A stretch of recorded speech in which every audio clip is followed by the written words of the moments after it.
Shalom, Assalamualaikum warahmatullahi wabarakatuh. Kita akan melanjutkan tentang kanker paru-paru yang ada di buku saya ini. Buku saya ini judulnya adalah Buku Ajar Kebidanan Onkologi yang diberikan untuk mahasiswa kebidanan, keperawatan, dan mungkin teman-teman yang ingin tahu banyak tentang kanker. Anda bisa memesan atau membeli buku ini ada di toko buku seperti Togamas dan Gramedia. Nah, di sini ini karya saya Erna Septianingrum. Oke, saya dosen kebidanan yang mengampu mata kuliah onkologi. Kita akan membahas tentang risiko kanker atau faktor risiko kanker. Ingat, kemarin kita berbicara tentang kanker paru sebagai penyebab kematian nomor 3 di dunia pada laki-laki.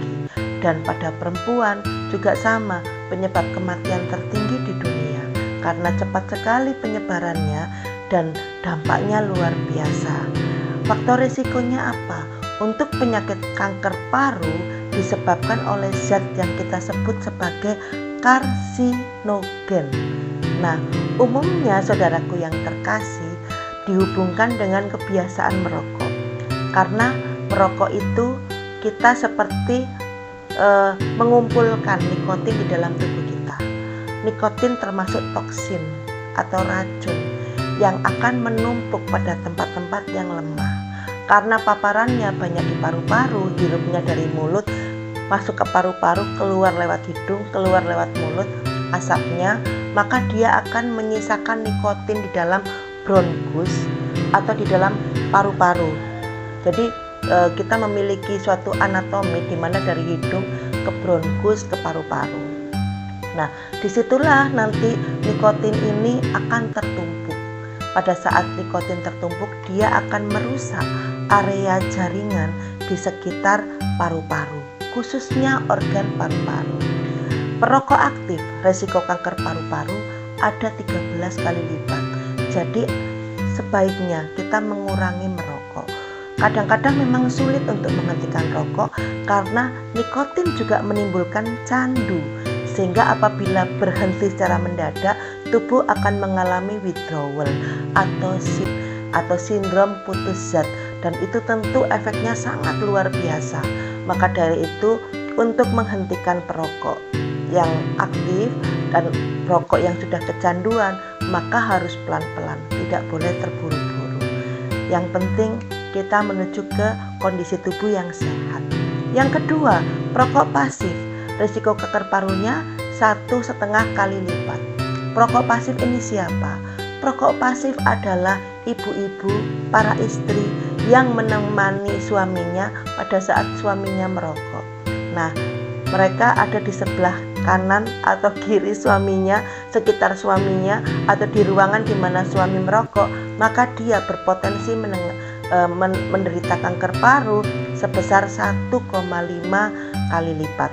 Resiko utama kanker paru adalah, kita tulis besar-besar, rokok sekitar 80 hingga 90%. Faktor risiko kanker paru yang pertama selain rokok adalah polusi udara, asap pabrik atau industri atau tambang, debu radioaktif atau ledakan nuklir, diet rendah vitamin A dan genetik. Nah, kita harus mengenali tentang racun yang ada pada rokok. Ada nikotin, ada tar, ada karbon monoksida, ada fenol, ada aseton, ada arsen, ada merkuri, ada hidrogen sianida, ada formalin, dan semuanya itu adalah bahan-bahan yang sangat berbahaya.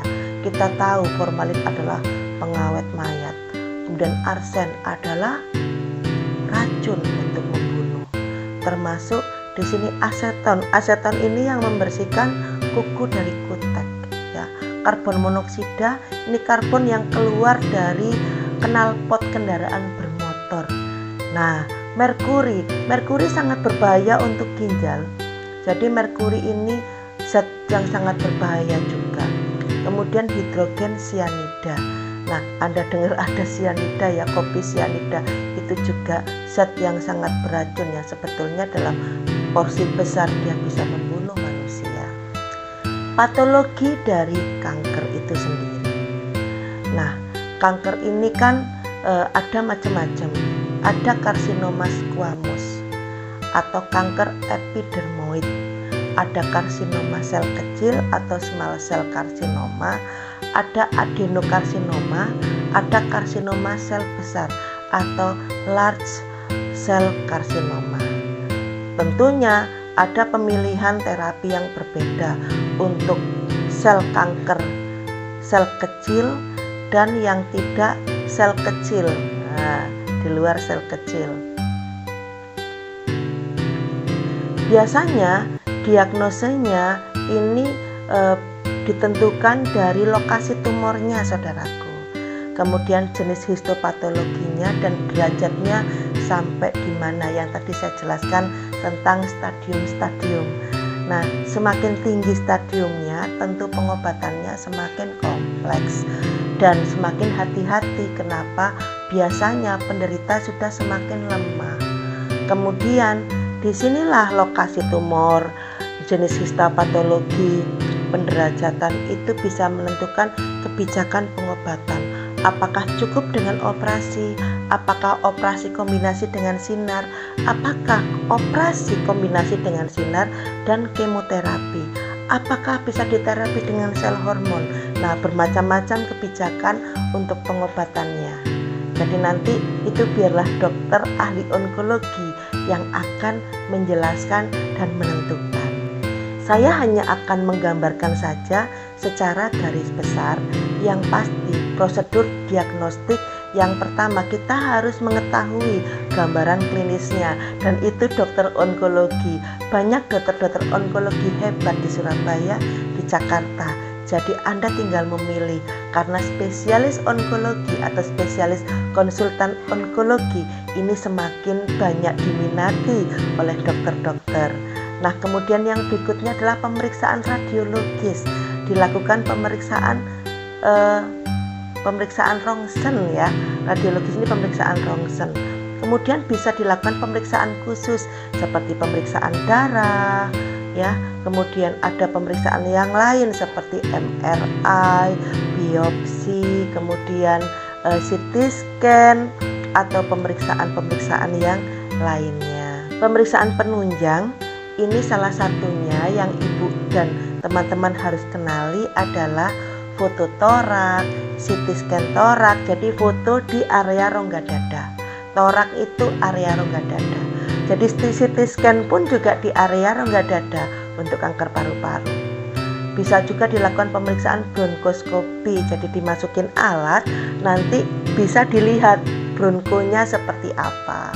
Kemudian bisa juga dilakukan biopsi, jadi memasukkan jarum dari luar, kemudian diambil sebagian dari bahan atau sel-sel kankernya, kemudian diperiksa di laboratorium patologi anatomi. Dan ada juga pemeriksaan tumor marker, yaitu CEA, NSE, Cifra, kemudian darah LED. Gambaran kliniknya, keluhan utama biasanya adalah batuk tanpa dahak atau batuk dengan dahak yang putih dan kental, batuk darah, sesak nafas, suaranya serak, nyeri pada dada, berasa kemeng, bahasa Jawanya. Kalau bahasa Indonesianya saya juga kurang paham ya. Kemeng itu gimana ya? Kemeng gitu. Jadi rasa ada yang sakit gitu di dalam.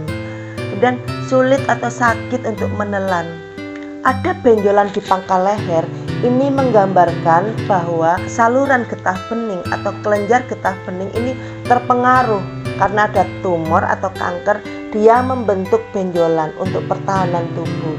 Akhirnya ada benjolan di area pangkal leher kanan atau kiri. Bengkak pada muka, leher, lengan, dan adanya nyeri hebat. Nah, ini karena peredaran darah ke arah muka ini tidak lagi terabsorpsi dengan baik atau tidak bisa beredar dengan lancar. Nah, kemudian gejala kanker ini presentasinya biasanya ya 45-75% ini batuk. Nah, kemudian sesak nafas pada 37-58%.